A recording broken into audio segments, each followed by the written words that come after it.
So just settling into a comfortable posture. A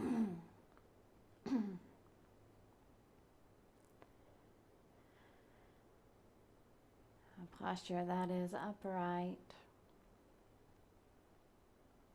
yet relaxed and open and receptive.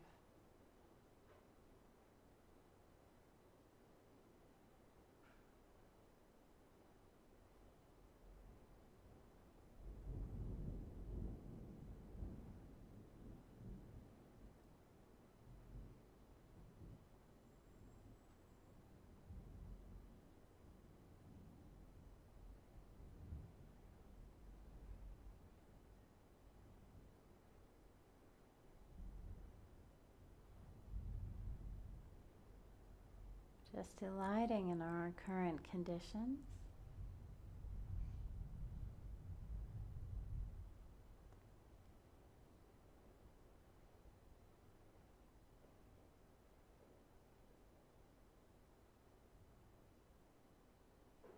An unusual and spectacular show of nature.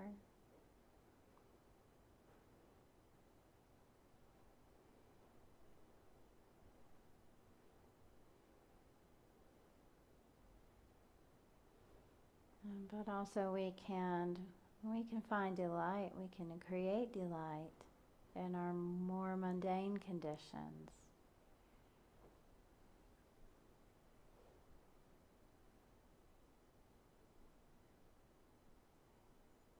Just being in a dry room, in a relatively comfortable space.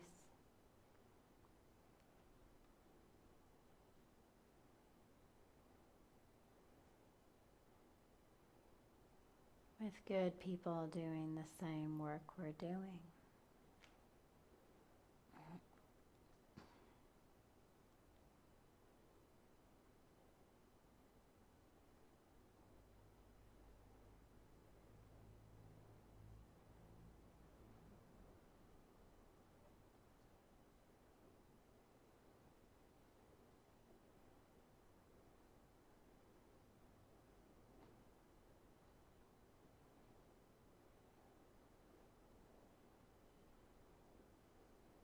We can start by widening our sphere of awareness to include everything in the present moment.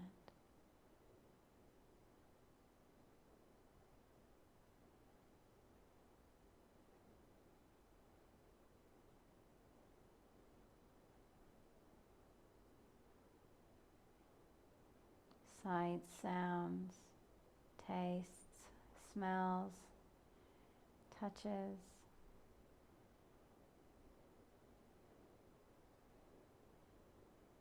within and without.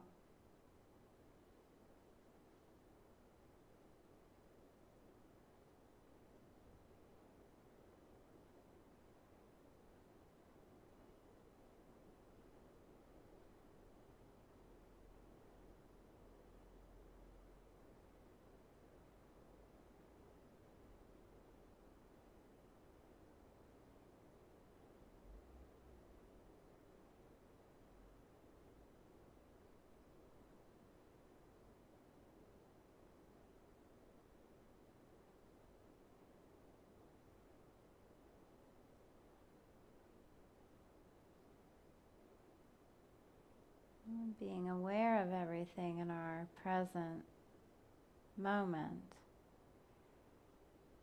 and including everything in our awareness.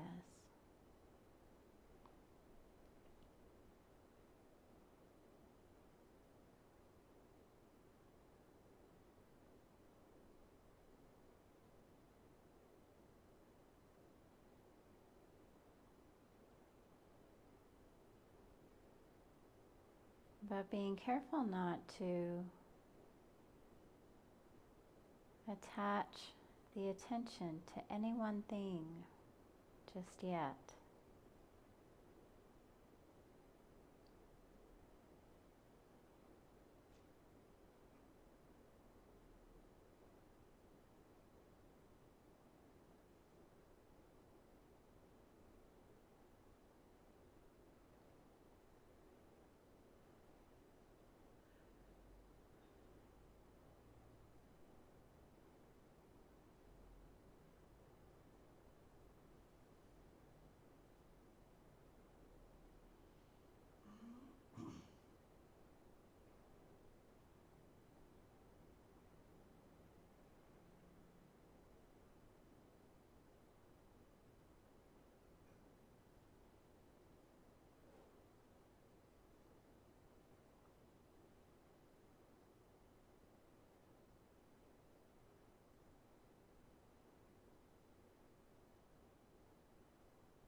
And then bringing the attention to sensations in the body, just in the body.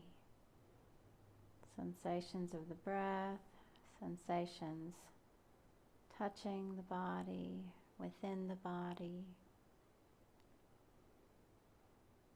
And leaving the rest in the periphery, in the open, including awareness.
And then as we move into silent meditation,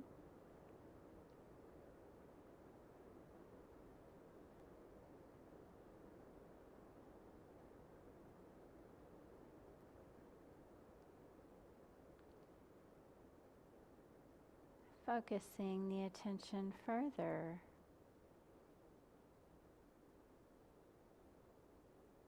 on an anchor, on an object, something that you can return to again and again in your meditation.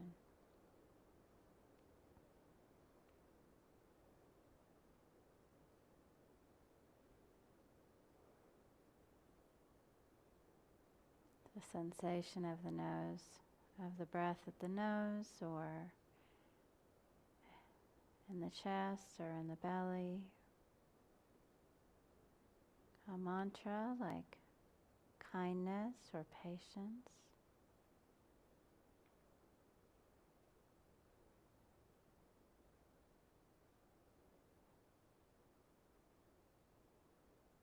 And again, leaving the rest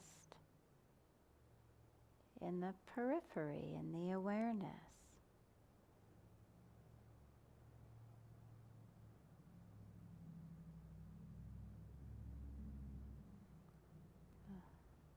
Learning how to include everything, yet let it be. Let it go. Accept what we want to give our attention to.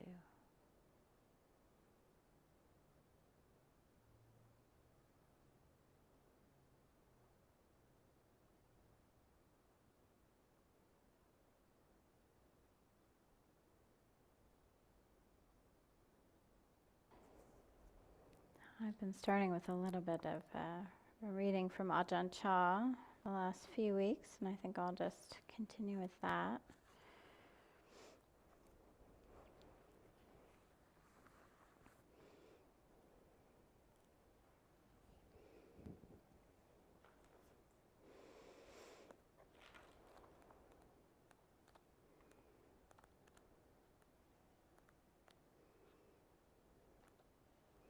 These are from the section on karma.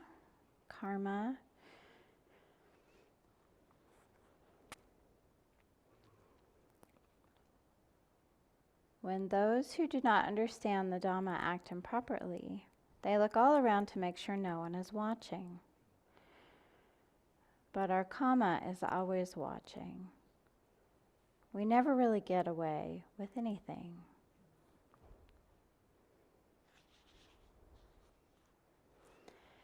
Good actions bring good results. Bad actions bring bad results. Don't expect the gods to do things for you, or the angels and guardian deities to protect you, or the auspicious days to help you. These things aren't true. Don't believe in them. If you believe in them, you will suffer. You will always be waiting for the right day, the right month, the right year, the angels, or the guardian deities.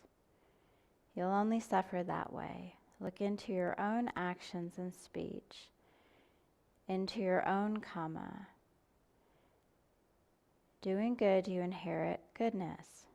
Doing bad, you inherit badness.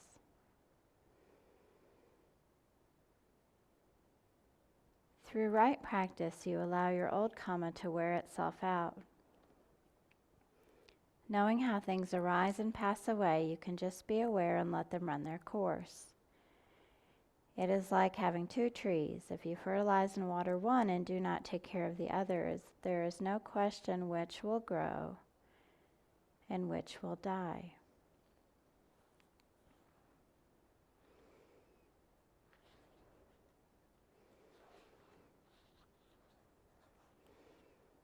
Some of you have come from thousands of miles away, from Europe and America and other far-off places to listen to the Dhamma here at Nong Papong Monastery.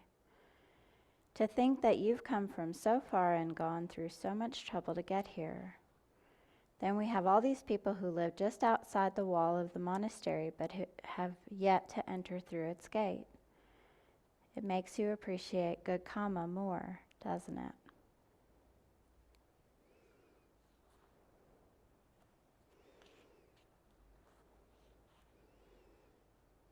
When you do something bad, there is nowhere you can go to hide. Even if others don't see you, you must see yourself. Even if you go into a deep hole, you can still find yourself there. There's no way you can commit bad actions and get away with it. In the same way, why shouldn't you see your own purity, your own goodness? You see it all, the peace, the agitation, the liberation, the bondage. You see all these for yourself.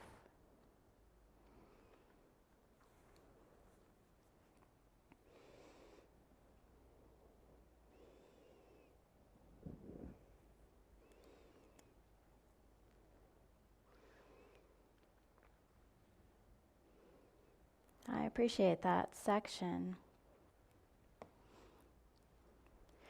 because I think one of the biggest misconceptions about karma or karma is that it has anything to do with anybody else.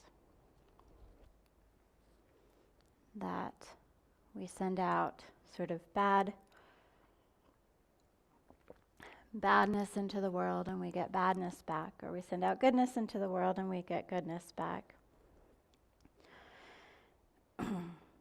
But karma is the building of habits within. Every action that we do with an intention, it builds a habit to do it again. So if we have a good intention and we take an action, we're building that habit to use the good intention again and to do the good act again, or some version of it. And if we take an action out of a negative intention or an unskillful intention, then we're building the habit to take that action again. So karma really is completely an inside job.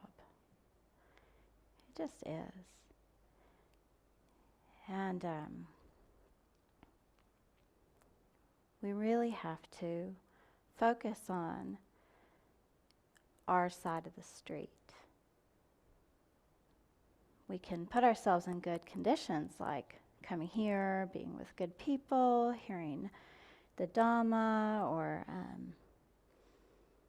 wise teachers like Ajahn Chah, sitting quietly, chanting. None of these things are creating any kind of negative karma. They're all beautiful, neutral to beautiful at the least. But the conditions aren't this lovely everywhere. We also go to work and go in public and hang out with our parents or coworkers and the world in general, our partners, our kids. And pretty soon, we start cleaning up their side of the street.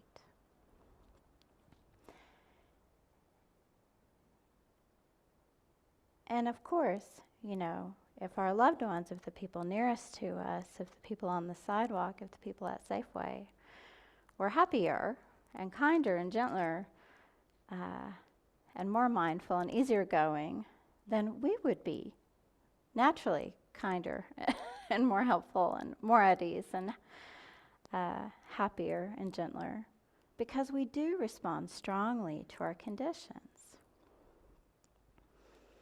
But But I think it's, worth noting that, sort of every time we're pointing to somebody else being better or doing better, that we're missing an opportunity to look at our own part. What's my part? What's my part? What's my part? And to commit to that, to looking at my part, means that we have to have really strong boundaries, doesn't it? Because we can't look at our part in a significant and strong and committed way if we're allowing people to trample all over us. So we have to create that space. We have to have boundaries. This is not about letting go of boundaries and letting people misbehave. Anne Lamott, I love her. She used to say, if you didn't want me to write about you, you should have behaved better. So I think about that sometimes. Like, well, if you want this to go better, you could behave better. But if I spend too much time in that place, almost any time in that place, I'm missing an opportunity to look at my own behavior. What am I bringing? What is my part?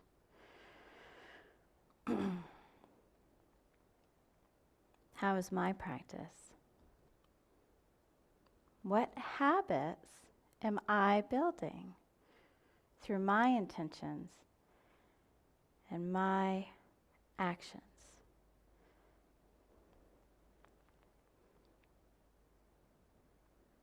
The only way, really, to develop kindness, for example, pick a mature emotion out of the hat, is to use it, is to practice it.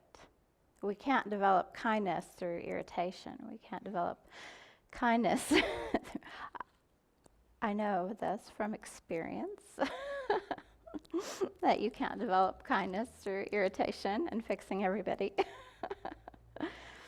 We can only develop kindness by actually practicing it. We can only develop generosity by actually doing it. We can only develop mudita by delighting in the goodness of others. And it might ring hollow, for a little while. But there's no other way.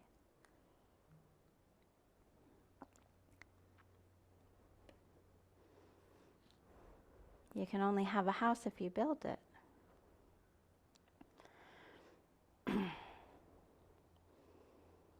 You can't make a house by building a car. We just have to stay focused on the goal.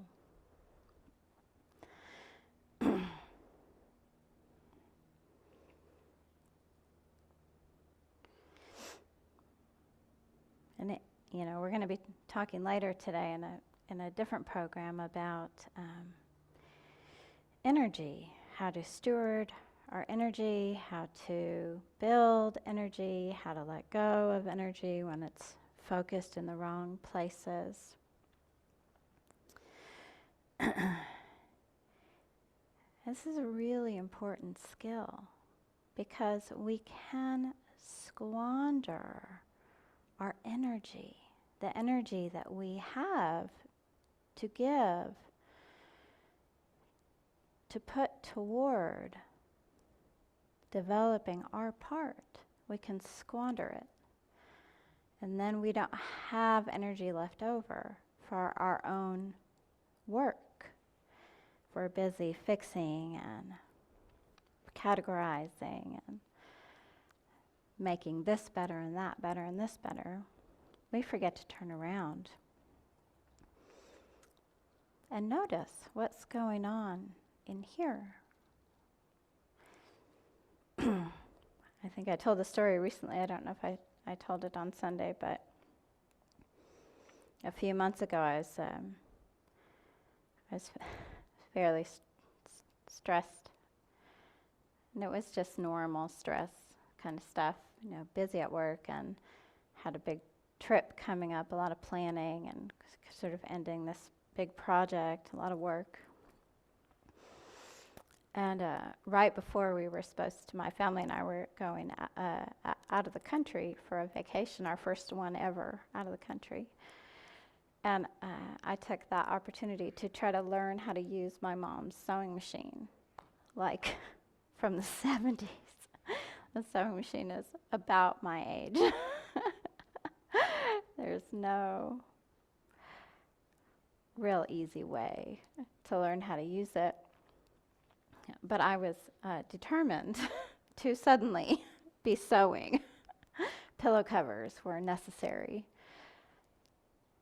And if you know me, you know I don't care about decorative pillows. But here I was, desperately sewing decorative pillow covers, or desperately trying. And I recognized pretty quickly that I was not going to be able to learn how to use the sewing machine without some help and some instruction and some time and some friends. My mother maybe needed a phone call. And in fact, I was making a huge mess. Just wrong thread, not enough time, etc. And so after a few hours of one particular session, I just picked up the whole thing and put it in a corner. And the next day, my daughter was like, "What happened?" I thought we were gonna work on a project together. And I said, "No, I don't think this is the right time for that." In fact, I'm not exactly sure what was happening there. And she said, she's 12, And she was like, "Well, you have a lot of things going on right now, so you decided to focus on something random to forget about the rest of it." She's 12. And I went,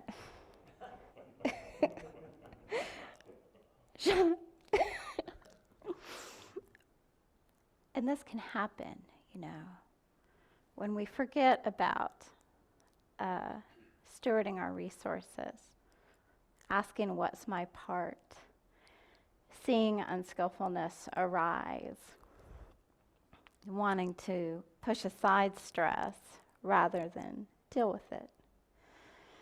A small thing, obsessively trying to make pillow covers. That's weird. It didn't hurt anybody. But it was a very obvious kind of mishandling of my own emotional content. And even the kid could see it. Especially the kid. They're watching.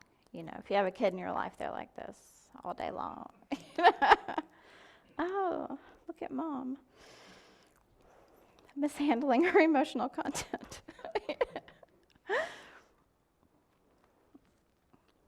But these are the ways, these are the places. These little opportunities should not be missed to see and practice with the Four Noble Truths, the basics of the Buddhist teachings, the foundation of the Buddhist teachings is with us all the time, and we can drop into it all the time.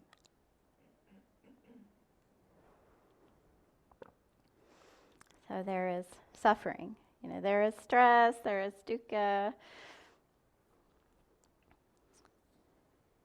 What's the cause of dukkha? Trying to have something that I can't have right now, trying to get rid of something that I do have right now. Being associated with the disliked, planning and busyness, tiredness, being associated with difficult people, long to-do lists. All of this is what the Buddha called dukkha, just being out of balance, being out of alignment, having stress. And stress, in the Buddhist teachings can be the smallest little niggling of something that's not quite right. even happiness, even beautiful things can cause stress. Why? Because we can't hold on to them. They're going to be separated from us. So there's even stress when we're having a great time, enjoying ourselves, doing good things. A little bit of stress in the hanging on until we're totally enlightened. But there is a cessation to this stress. There's an end to it. Ajahn Chah says over and over, where you see stress, you also see the end. Where you look at discomfort, you also see the end. Where you sit with suffering, you also sit with the end of suffering. They're the same, in the same places. They're in the same places. The stress and the end of stress, the suffering and the end of suffering. Ajahn Sumedho, who's just celebrated is celebrating his 90th birthday. He's the senior most Western monk in our tradition. He has this kind of famous, to me, take on suffering, being with suffering. And because the instruction for suffering that the Buddha said was we have to understand it. So there is suffering, we have to understand it. And Ajahn Sumedho said, to understand it, you have to stand under it. So really just opening to what is. When we feel stress, when we feel difficulty, when we feel even that little bit of like, is this, am I hanging on to this too tightly? Am I pushing it away? Opening to that, as soon as we notice it, gives us a lot of information.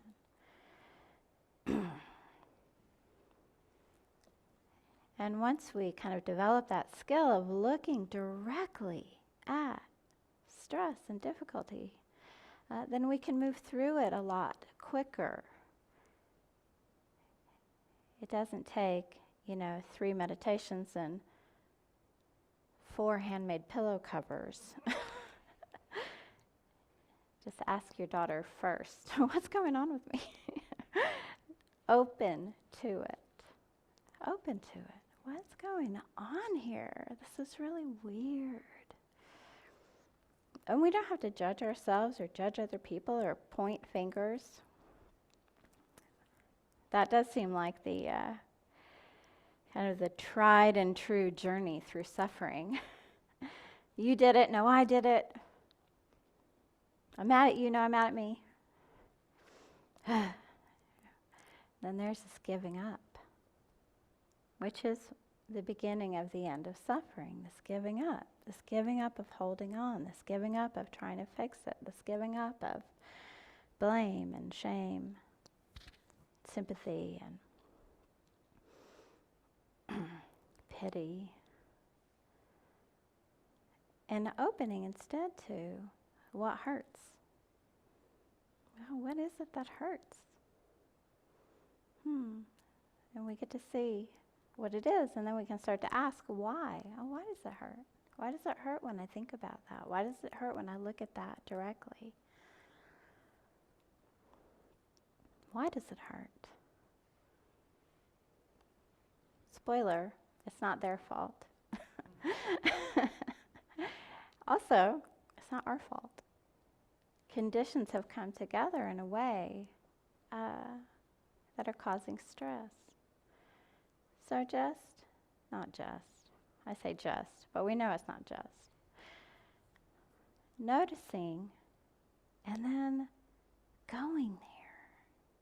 It's so hard to go there after we notice it. Notice and shut the door. That's what happens a lot of the time. But noticing, going there, asking, apologizing, checking in with the people closest to us. Ajahn Nyaniko, who was here recently, He said, receive criticism as a precious gift. You can almost feel the room. What? Thank you. Return to sender. But I've taken this on, receiving criticism as a precious gift. I mean, you could try it after my talk today. See how precious I think it all is. But it's making a huge difference to me because there's so much to learn. So if somebody criticizes me, I can learn from the criticism.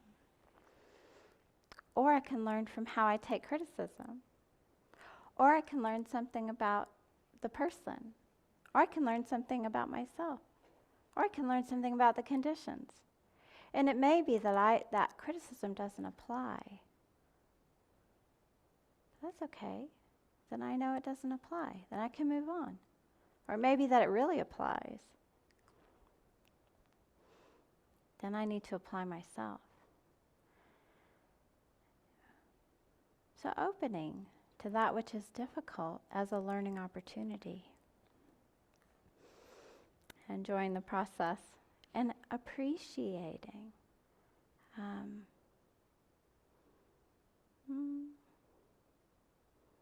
that which comes, that which teaches us.